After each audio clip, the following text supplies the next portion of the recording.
Thank you, Sandra. A fantastic way to start off our morning worship. And here are some opening words from A. Powell Davies. What are we, any of us, but strangers and sojourners, forlornly wandering through the nighttime until we draw together and find the meaning of our lives in one another, dissolving our fears in each other's courage, making music together, and lighting torches to guide us through the dark. So let us draw together and make some music together as we rise in body or in spirit to sing hymn number 360, Here We Have Gathered.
I invite up Judith Frediani, who is a key member of our Spirit of Democracy team, to light our chalice this morning.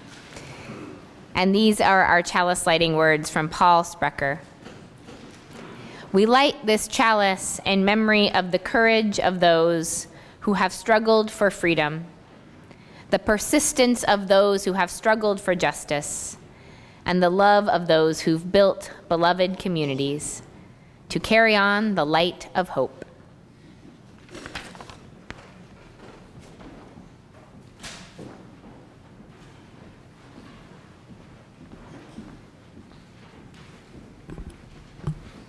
So welcome to First Parish in Bedford, a Unitarian Universalist congregation where people have been gathering for almost 300 years to further the spirit of liberal religion and the spirit of democracy.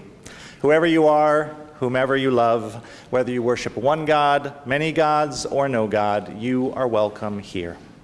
I want to give a special welcome to our visitors this morning. We are so glad you are with us, whether that is in person or on Zoom. If you happen to be in our sanctuary, you will find a blue connection card at the end of the pews. You are welcome to fill that out and drop it off in the ushering basket when the offertory comes around, and we will add you to our mailing list so you can stay up to date with all the information you need about what is going on here at the church. In Zoom, we will put a link in the chat for your virtual connection card. After the service, you are also welcome to stop by the welcome desk and say hello, sign up for the mailing list, and ask questions about the church that we will be happy to answer. Parents and caregivers of little ones, there is a nursery available downstairs for your convenience, but we are always delighted to have your little ones here in the sanctuary with us as well. And everyone is invited to join us after the service in the common room for coffee, tea, and fellowship. On Zoom, we'll leave the space open so you can chat. We have just a few announcements this morning. Today is a special service. As you may know, it is our Spirit of Democracy service that we have every year in honor of our esteemed late Minister Emeritus, the Reverend Jack Mendelson. We are thrilled this year to be welcoming our special guest speaker, Ilian Wu, author of Master, Slave, Husband, Wife. And more about the Spirit of Democracy service and Ms. Wu a bit later in the service. But I wanted you to know that we're having a special Q&A session with the author after the service upstairs in the Bacon Room. So we hope you will join us for that. And then next Sunday, November 12th, we are having our regular semi-annual congregational meeting right after the service. This will be my first one of these, so I am very excited. I hope you are too. And I know congregational meetings are usually standing room only events.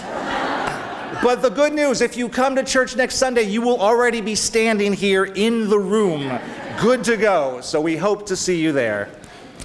And those are our announcements. So now if you will please rise again, we will share our unison affirmation, which is in your order of service. Love is the spirit of this church, and service is its law. This is our great covenant, to dwell together in peace, to seek the truth in love, and to help one another. El amor es el espíritu de esta iglesia, y el servicio es su ley. Este es nuestro gran pacto, vivir juntos en paz, buscar la verdad en el espíritu de amor y ayudarnos los unos a los otros. Please be seated.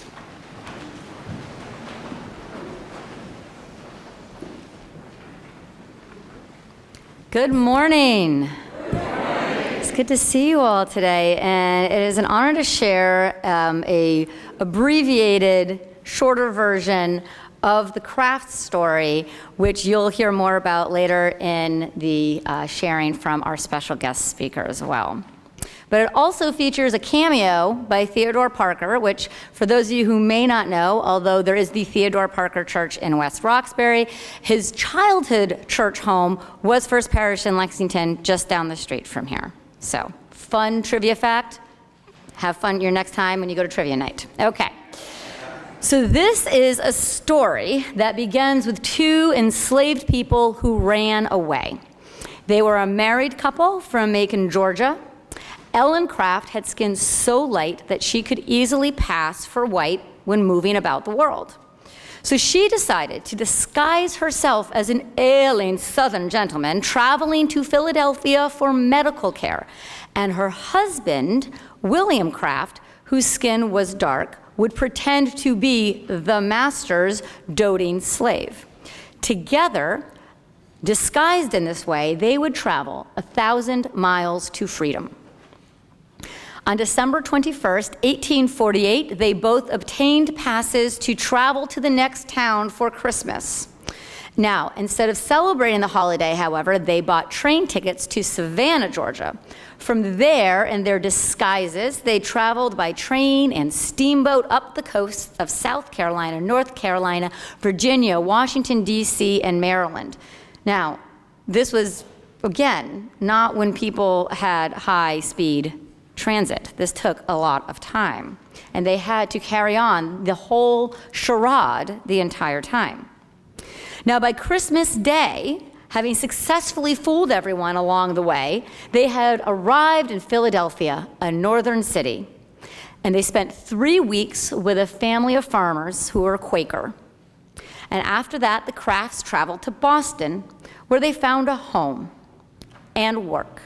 William worked as a cabinet maker, and Ellen worked as a seamstress. And they lived with Lewis Hayden, a free black person, whose boarding house often served as a safe house for people escaping slavery on the Underground Railroad. The Crafts then became members of Theodore Parker's Unitarian congregation in West Roxbury. In September 1850, the U.S. Congress passed the Fugitive Slave Law. This is 2 years after, well, just shy of 2 years after the Crafts arrived in Boston. The law not only provided for the return of people who had fled enslavement from the South, but also required citizens in the North to assist or help in capturing them. Abolitionists in Boston immediately began organizing resistance to the law. Theodore Parker was one of the founders of the Vigilance Committee, which was designed to protect, quote, the colored inhabitants of Boston from any invasion of their rights. The Vigilance Committee included blacks as well as whites, and William Craft and Lewis Hayden were members. Now, on October 20th, just about a month later, 1850, 2 agents from the South arrived in Boston, sent by the Crafts' former owner to catch the couple. The agents expected that Boston officials would assist them.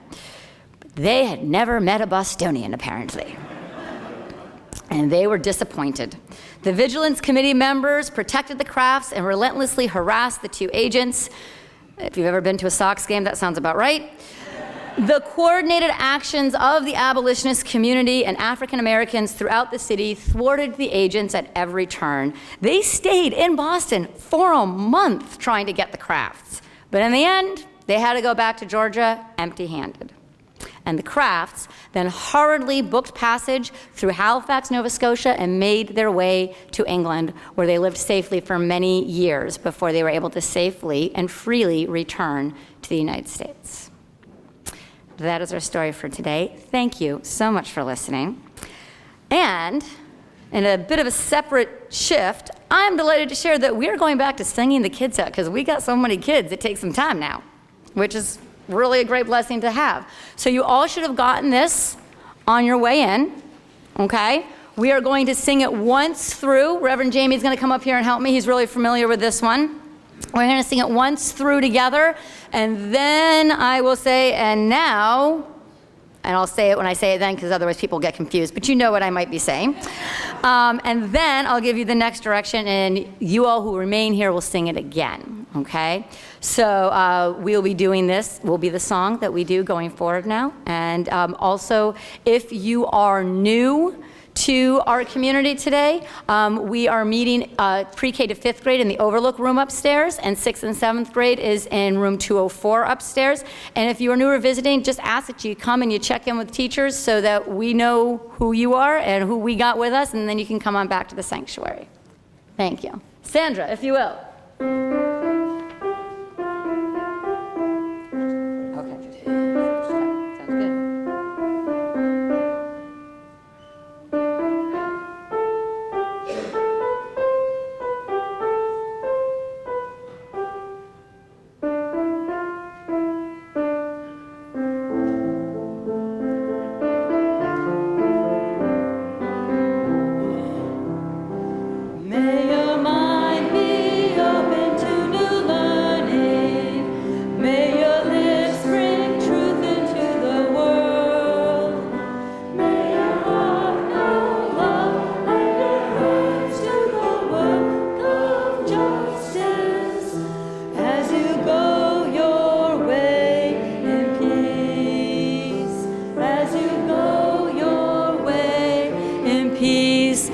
Children and their teachers are welcome to depart.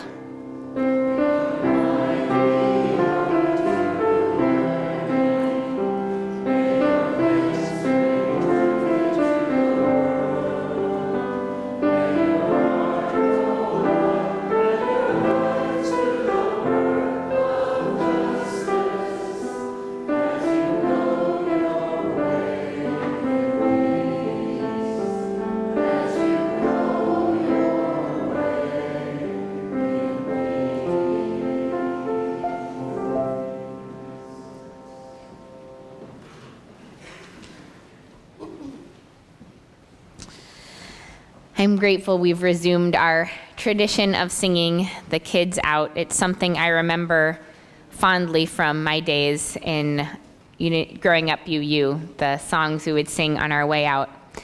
And I know I shared with you once before in a Time for All Ages a story about how one of those songs we sang every Sunday when I was a kid was the song that a friend of mine reached for when her dad was dying, because it was the song she knew in her heart from repeat. And I know we do not have joys and sorrows today because of our wonderful guest speaker who we're very excited to hear from. And I also wanted to name that so many of us are holding Rich Razumny and Leah Valentine and their children, Maeve and Arthur, in our hearts right now as they deal with Rich's death. So this is a community where we do hold one another, where we do sing songs that we can hold on to when times are hard, where we learn stories that make us brave, like the story of Theodore Parker, an abolitionist in our history who took big risks for the freedom of others. And in this community, we can do all that and more. And we can do it especially when this community is sustained by all of us. I also wanted to note that the Spirit of Democracy service is, we offer honorariums to our guests, and we do that out of a special fund. And so if anyone is so moved to contribute specifically to the Spirit of Democracy Fund, you are welcome to do so by making a memo in your check or by using the drop-down menu in online giving to select Spirit of Democracy. All generous offerings, whether to the general flourishing of this congregation or to Spirit of Democracy, are gratefully received today.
Spirit of Democracy service is an annual tradition instituted by Minister Emeritus John Gibbons to honor First Parish's former Minister Emeritus, the Reverend Jack Mendelson, who passed away in 2012. That was the same year that I began preaching my first sermons in a UU congregation in Indianapolis. And I did not ever have the honor of meeting Jack Mendelson, but of course, I knew the name. I knew the name as a legendary minister in our tradition. Jack Mendelson was one of the truly great humanist ministers of the modern UU era.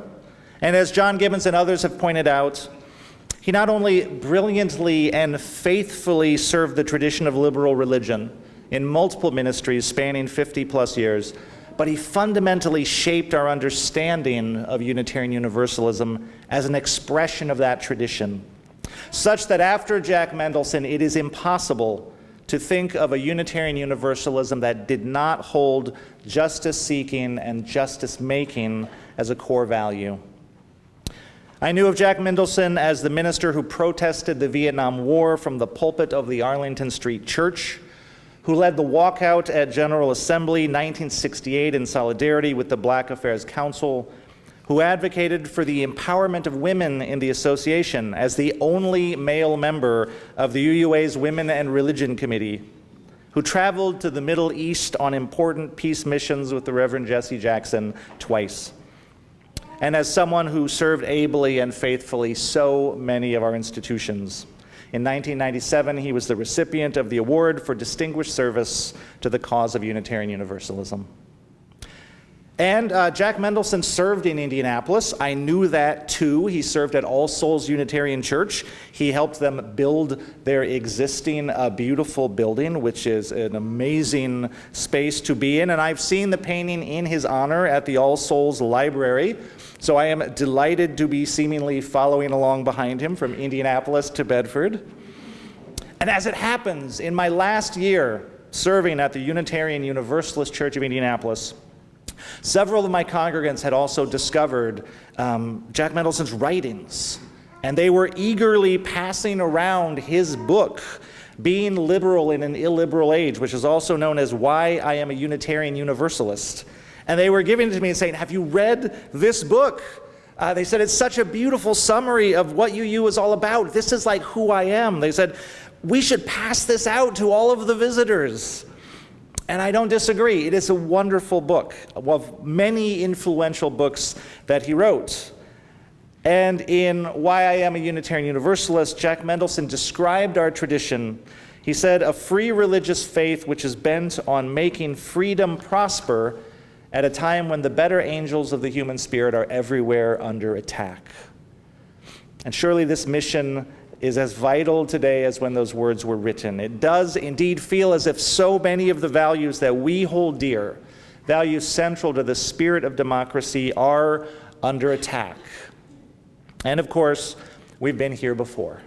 Right? Our guest speaker today, Eliane Wu, in her remarkable book, Master, Slave, Husband, Wife, has written of another time when the better angels of the human spirit were under attack, when each individual, including our Unitarian forebears, had to grapple how they would respond to their own illiberal age.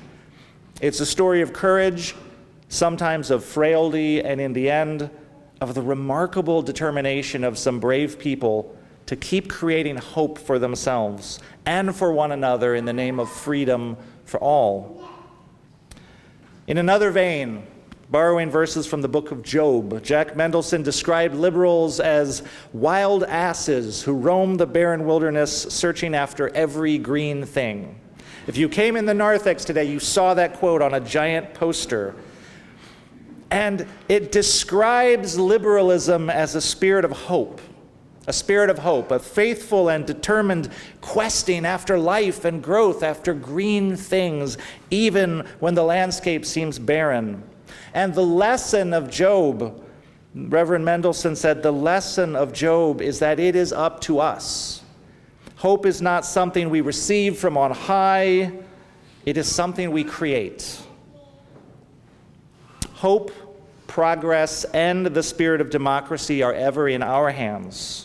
the product of human agency, of our will, our determination, ingenuity, and courage. It is a spirit waiting to be renewed and strengthened in every age, and it is up to us.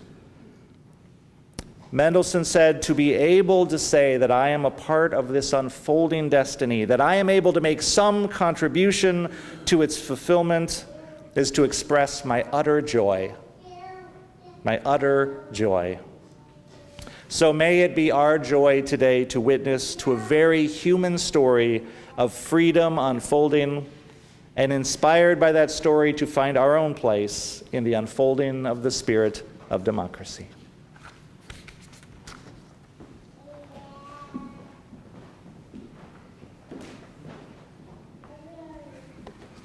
Good morning.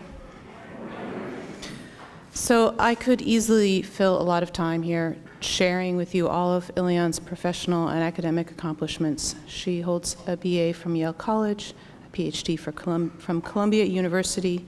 Her research has been supported by the Whiting Foundation, the National Endowment for the Humanities, and the American Antiquarian Society, to name a few. Her most recent book was a finalist for the Kirkus Prize, and her first book, The Great Divorce, raised up one woman's fight for parental rights when women did not have many. And actually, as we sat down and looked at the order of service, she wondered if it was deliberate that the first piece was a Shaker piece, because The Great Divorce deals with a woman struggling with a relationship with the Shakers. Her writing has appeared in the Boston Globe and the Wall Street Journal. She is a diligent researcher and a very deliberate writer who shares stories and truths about marginalized people who are often overlooked by history. So she's amazing. But I want to tell you a little bit more about the woman who has been my friend since middle school. Ilian has always been a creative and attentive person. As a child, she hand-sewed these lovely little dolls, and I got her to teach me. Unfortunately, my first attempt looked like she had been run over by a truck and was thus named Trucky. I'm not sure if I still have her, I'm sorry. But she stuck with me, and with her patient guidance, I was able to do better, although the second one didn't have a face. And another time at a sleepover, we decided we would fold 1,000 cranes that night. At that point, I don't remember how far we got, but the idea of taking on such a large task seemed perfectly reasonable to her. Of course we could do something 1,000 times over in a short period of time. While she might be fazed by large tasks, she was able to persevere. Ilian was an accomplished pianist in high school, somehow making it look so easy, but I know she was disciplined in her practice. I see all these attributes in her skill as a writer, her attention to detail, and the lengths she has gone to tell this story accurately. Her creativity in taking what could have been dry history and turning it into an engaging, honest story. The teacher in her encouraging the reader to reflect on this story and what it means today. Her perseverance in finding the threads of the craft's lives no matter the time and distance required. When Ilian first tried to tell me about her latest project, I really didn't understand her passion. One enslaved couple among many, one journey. How is this significant? And of course, it was all okay once they got to Boston, right? But over the course of the last year, I have heard her speak several times, and there are threads of this story that resonate with me as a UU, as a member of First Parish, and as a human being in our society today. Underneath the diligent historian is a force for social justice. I hope you are able to hear that voice this morning, and so I am beyond thrilled to introduce Ilian Wu to all of you, and proud to say that she is my friend.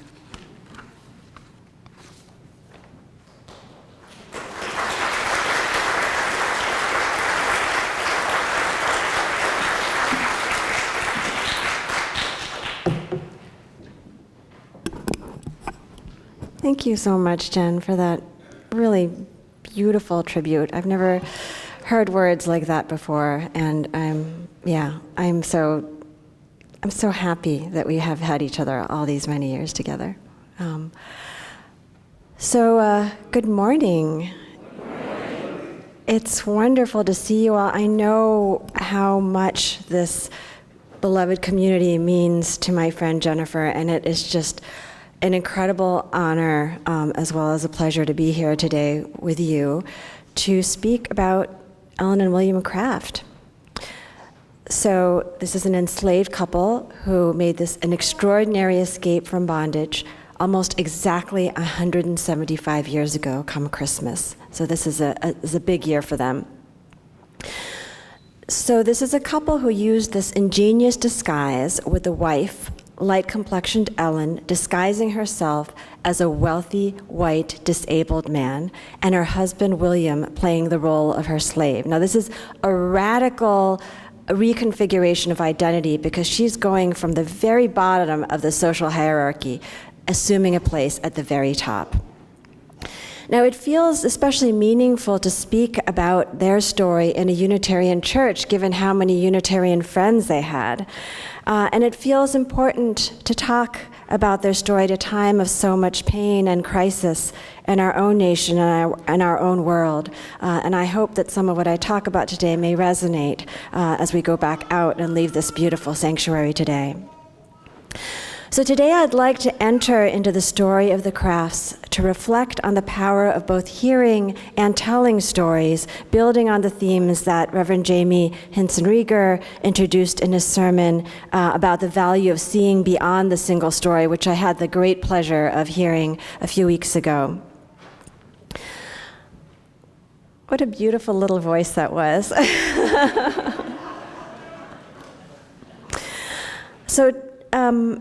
To get us started, I'd like to set the Crafts in the context of their times, one with notable resonances in our own, inviting you into a bit of time travel to set the mood. You might call this a movie trailer. So we're in 1848, a year of revolutions, democratic revolts around the world, ancient regimes toppling all across Europe. There was a revolution here at home, too, a transportation revolution with steam-powered trains, steamboats, moving people and news across the nation and across the world at what felt back then to be high speed. And it's shocking to those who bear witness. A person can now tap out words on a machine, the telegraph, which can almost instantaneously reach another soul, another state, another world. An information revolution where time itself seems transformed. In 1848, the nation's borders are exploding. Settlers are rushing across the nation. It's the year of gold rush, the women's rights conference at Seneca Falls. But there's a dark side to all this movement as well. A global pandemic, the cholera, travels across the nation, across the globe. And while some are moving freely, others are dispossessed, owned. And I hear that little voice, and I think about this. The President of the United States himself arranging to buy a child, a boy named Jerry, who's 10 years old and alone. And he's making these orders from inside the White House. It's an era of explosive political divides, especially in the U.S. Capitol, where some will soon come to blows. It's said that we are on the brink of civil war. So we're in 1848, but let's zoom in now. Swap our wide-angle lens for a close-up. It's Wednesday, December 20th, 1848, 4 o'clock in the morning, and all is dark. We are in the United States, we are in the South, we are in the state of Georgia, we are in the city of Macon, we are on a street called Mulberry, we are in a slave cabin behind a tall white mansion. We are with a 22-year-old woman named Ellen Craft, together with her husband, William, 25 years old.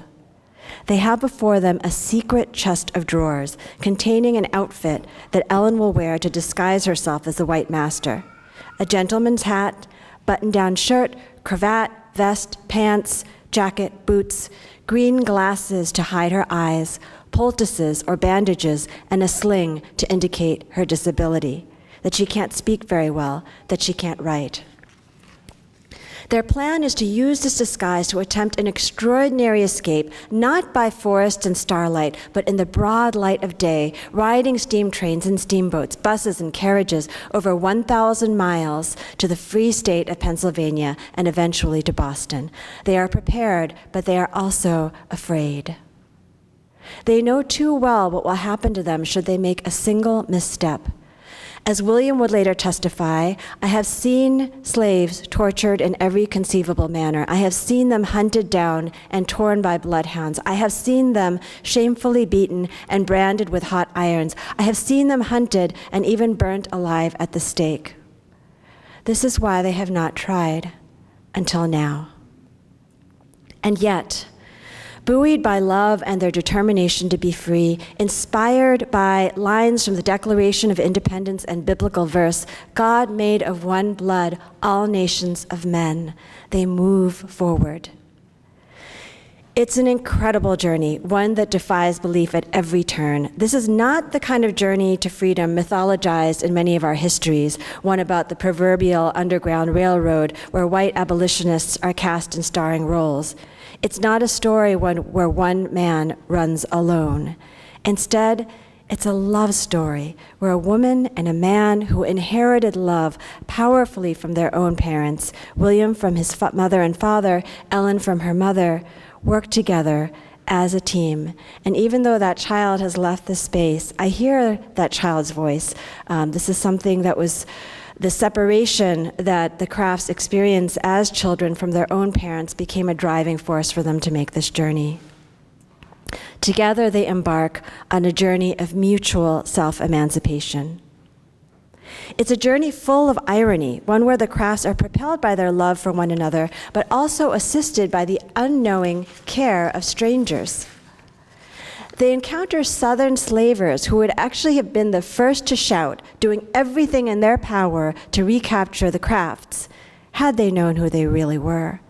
Instead, these Southerners see before them a sickly young man, much like themselves, being tenderly looked after by his slave. And they are so touched by the sight of this, by the sight of the William and Ellen Craft exhibiting their love together, that they go out of their way to help them. Sometimes, in fact, the Southerners are a bit too eager. Things become a tad uncomfortable, for example, when two young ladies from Virginia develop crushes on Ellen and insist on making her or him more comfortable, telling him to lie down and warming him with their shawls. I'll leave the book to reveal more such details of the Craft journey north, which truly defies belief. I mean, I knew what was happening, obviously, but I felt like I was at the edge of my seat. I will also leave the book to say what comes before their time in bondage, which they did not enjoy speaking about. It said that Ellen's Craft's descendants have noted that she did not like to talk about her time in slavery. So what I'd like to focus on today is actually one chapter of the aftermath of their escape. Not the before, not the during, but after. One critical action they take, which is deciding to tell their story. So let's put this action in context. To begin, the Crafts' arrival in the North does not signify their freedom, the end to their bondage. In fact, it's really just the beginning. Because by the terms of the United States Constitution, the Crafts continue to owe their labor to their enslavers. It doesn't matter which state they're in. Even in Boston, they're considered bound. So that's another thing about our national memory about stories like the Crafts and the history of slavery. We tend to frame slavery as a Southern institution, as a sectional evil, but in fact, it was an American institution and an American evil. So given this reality, they're not free in the North, the safest thing for them to do would have been to go to Canada, which was their original plan, or to disappear, change their names. But this is not what happens, because the Crafts cause a sensation when they get to the North. And it's not just the young Virginian ladies who are in love with them. The abolitionists are enthralled, and they want the Crafts to tell their story on the road. And here's the amazing thing, they do. Now let's reflect on this for a moment. We can only imagine how exhausted they must be after their journey from the South, after a lifetime in bondage. Add to that the dangers that this lecture work will put them in. You never know. They're speaking in churches and big spaces, halls like this. They never know how audiences might respond. Sometimes abolitionist speakers were known to be greeted with violence, and you also don't know who's going to be in that crowd. Slave catchers might well be there, or even their enslavers. But the crafts decide to tell their story in spite of these dangers, essentially putting a mark on their backs, because if the media can follow them all over the country, which they do, guess who else can? They travel another 1,000 miles, zigzagging all over New England to speak to crowds of thousands, to testify on behalf of those who are still in bondage. And they become abolitionist celebrities. Americans had never seen anybody quite like this before. White audiences were especially obsessed with Ellen, curious to know how it is that a woman who appeared as white as she did could ever have been a slave. So I explore her family history at length in my book, but I'll say now that Ellen was the daughter of her first enslaver, a white man, and her mother was enslaved, and the mother was also part white. So hence, she inherited this fair complexion. And when Ellen rose up before crowds, appearing as white as she did, it said that there was an audible gasp. It was one thing for white New Englanders to hear about the plight of fugitives at a distance, to take pity on somebody who looked other. But to see someone like Ellen, who, as eyewitnesses repeatedly commented, looked as though she could be their mother, their sister, their daughter, themselves, that brought the matter home in a new way. As the Unitarian minister Samuel May Jr. would express, Ellen Craft is a woman who may be called beautiful. She has no trace of African blood discernible in her features. To think of such a woman being held as a piece of property, subject to be traded off to the highest bidder, while in reality is no worse or wickeder than when done to the blackest woman there ever was, does yet stir a community brought up in prejudice against color 1,000 times more deeply than could be affected in different circumstances. So I find this to be a fascinating passage because it reveals simultaneously the prejudice of a speaker and a community, even as it communicates the opening of minds. It shows how it's easier to see yourself in another and to summon your kindest self when the other looks like you. The Southern slavers who had assisted the Crafts on their journey had shown this too. What the Crafts challenged people to do as they stood up to tell their story was to look beyond these shared appearances to new definitions of belonging. So the Crafts' impact as speakers would help lay the ground for what came next, a critical event in the history of the Crafts, New England, United States, the passage of the Fugitive Slave Act in 1850. I'm glad to have had a bit of that introduction before, so let me just reinforce that now. This brutal act empowered enslavers to hunt down their human properties as never before. It gave accused fugitives like the Crafts no means of defense, and it forced every American to make a decision on where they stood, because by the terms of this act, every good citizen, that means all of you, that means me, was called upon, if asked, to help hunt down fugitives as their American duty, at risk of high fines and imprisonment if they refused. Never were the Crafts in greater danger of recapture than here in Boston. That's something I'd like to underscore again. In so many representations of slavery, the North is the promised land, but as the Crafts show, that's simply not the case. It's in the North that the Crafts were hunted, and it's not just the enslavers who were in pursuit. Massachusetts' own shining sun, Daniel Webster, is in charge of the Crafts' recapture. This is the man who's famed for declaring liberty and union, now and forever, one and inseparable. And he's backed by the United States President, who is a New Yorker, Millard Fillmore. So today we might be tempted to judge our fellow Americans for their actions or their lack of action, but in my book, I try to step back and explore their reasoning. So here's one. As much as we may feel for those who are hounded, suffering, we have our own problems. We can't take everyone in. If we try, who knows how many refugees will come north with their destitution or their need. Americans are tired. The Mexican-American War has just ended. We don't want to lose any more lives, shed more blood. Daniel Webster, who supported the compromise, had lost a child in the Mexican-American War. So did Henry Clay. In 1848, Americans feel bound by our Constitution, by the so-called Fugitive Slave Clause.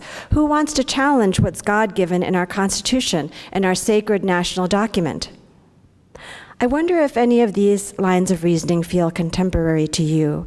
Because for me, as I investigated Americans' past behaviors, both their action and their inaction, I could not help wondering how future generations might see us or might see me. So given how much was at stake for the Crafts with the new Fugitive Slave Act, this barbarous act, the safest thing for them to do again would have been to leave the country, would have been to go to Canada. And their friends urged them to do that. But again, they insist on standing their ground, that their example and fame will help those who don't have their ability to make the same kind of choices. And because they stand, others are moved to stand with them. A multiracial army of allies rallies at Faneuil Hall, that space named after an enslaver. Echoing the cries of freedom and liberty that historically shook that hall, the Crafts and their friends demand that these should apply to them and all human beings. So the people at the front lines of this battle with the most to lose are Black citizens and activists. I want to underscore their heroism, which is underplayed in the history books and which I've tried to write about extensively in mine. But today, because we are in a Unitarian church, I'd like to return to the example of the Reverend Theodore Parker. So as you probably know, Parker inspired some key lines in American history, including Martin Luther King Jr.'s "The arc of the moral universe is long, but it bends towards justice." In such phrases, Parker is inspirational, magnanimous. But history shows another side, too, that he was not free from prejudice. Parker is known to have ranked the races, with white Anglo-Saxons at the top, Jews lower down, and Blacks on the bottom. And yet, hearing the Crafts speak their story, he was moved to see these others as equally worthy of life, liberty, and the pursuit of happiness as himself. He and his wife hide Ellen in their home, and while she's there, he's writing his sermons with a sword in his drawer and a pistol within reach. He volunteers to go head-to-head with 2 slave hunters from Georgia, and when others are worried, is a man of God the right man for this job? He says, "Gentlemen, there's nothing I won't do in service of this cause." For this man of God, the direness of the situation calls for, justifies the use of force. He will marry William and Ellen, giving them a Bible, but he will also hand William a weapon, raising a question as relevant now as then: when, if ever, does force become necessary in the pursuit of moral justice? Today, the story of William and Ellen Craft illuminates the importance of listening and revising our American narrative when others like the Crafts are brave enough to share their story. It also demonstrates the importance of looking out for what is left untold. As the Reverend Jamie Hinson Rieger invited us to wonder, whose stories aren't being heard? Whose stories need to be heard urgently now? What action can we take to amplify stories, to write a better next chapter? In our America, there are so many controversies, fights over what stories to tell, whose stories to tell, what stories our children need to know. My hope? That we may allow our myriad storylines to dwell together as they unfolded, that we may explore the telling of history not as a choice of one story over another, but as an act of adding on. This is why I tried to put Daniel Webster, Henry Clay, John C. Calhoun, and the Crafts on the same page, in the same story, because they happened at the same time. We just tend to privilege one over the other. Far from the single story, this is history as an orchestration of multiple voices, some dissonant, some in harmony, but all part of a larger music that becomes more interesting and more powerful for its discordant notes, for its complexity of major and minor chords, a music that performs our national motto, E pluribus unum, or from many, one. This music has a resonant power. History itself tells us so.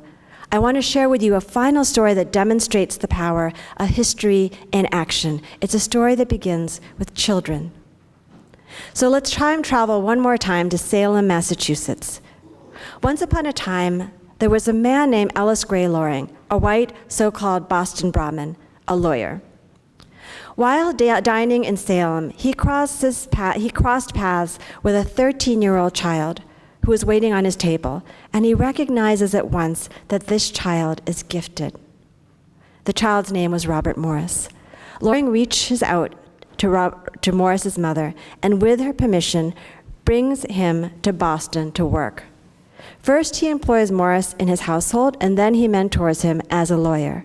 In time, Robert Morris becomes one of the nation's first black attorneys, and along with Ellis Gray Loring, a friend and counsel to the Crafts.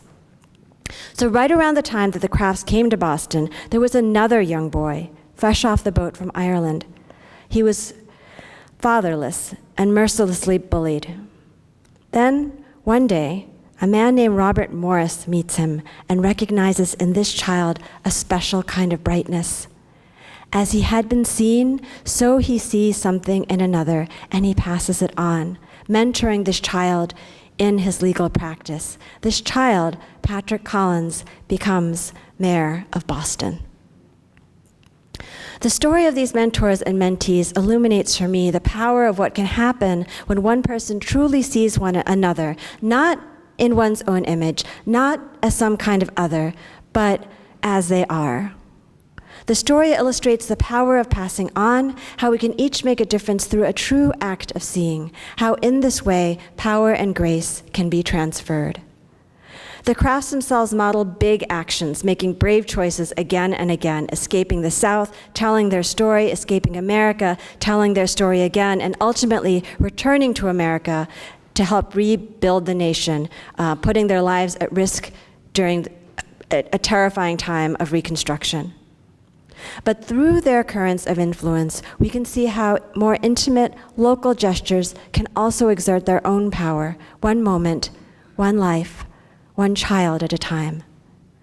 I invite you to enter further into the world of the Crafts with my book, and I thank you for giving me the space to amplify their story today. Thank you.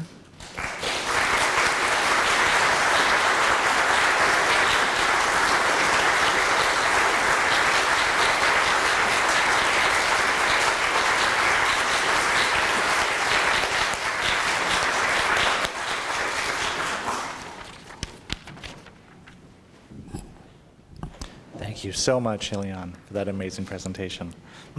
Our closing hymn today is number 121, We'll Build a Land. Would you please rise in body or spirit?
Our closing words are by Jack Mendelson. We invite the spirit of our own humanity and the healing powers under, around, through, and beyond it to give us the nerve and grace, the toughness and sensitivity to search out the truth that frees and the life that maketh all things new. In this spirit, ever hopeful, ever courageous, ever determined, may we continue to build a land of justice and peace. Amen. Go in peace.